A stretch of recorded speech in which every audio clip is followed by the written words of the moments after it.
Une frappe d'une intensité rare a frappé un centre névralgique des forces ukrainiennes à l'est de l'Ukraine.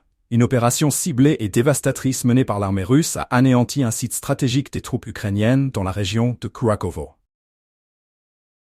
Ce n'est pas une simple attaque. Il s'agit d'une frappe aérienne utilisant une bombe de 3 tonnes, la fameuse FAB 3000, pour détruire un site de déploiement temporaire de la 58e brigade d'infanterie motorisée ukrainienne.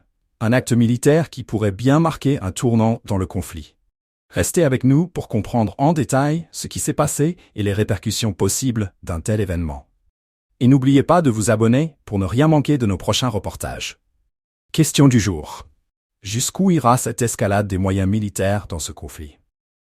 Selon les informations transmises par le ministère russe de la Défense, tout commence par une opération de reconnaissance minutieusement orchestrée. Les forces russes en poste dans la région du village de Razliv repèrent un site temporaire utilisé par les forces ukrainiennes dans cette zone de la République populaire de Donetsk. L'objectif de ce site? Servir de point de ralliement pour la 58e brigade d'infanterie motorisée ukrainienne. Dès les premières minutes de cette reconnaissance, les militaires russes comprennent qu'ils ont affaire à un point stratégique, avec des équipements militaires lourds et des munitions sur place. Après cette découverte, les renseignements russes transmettent des coordonnées précises, déclenchant ainsi une frappe aérienne chirurgicale. La décision est prise d'utiliser la FAB 3000, une bombe d'une capacité d'impact exceptionnelle, pour détruire non seulement les installations provisoires, mais aussi tout l'arsenal qui s'y trouve.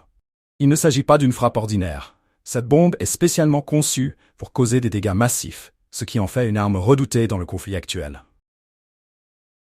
En quelques secondes, la bombe frappe le site, anéantissant non seulement le personnel militaire ukrainien, mais également un canon automoteur, un élément clé pour les manœuvres d'artillerie de cette brigade, et tout un dépôt de munitions.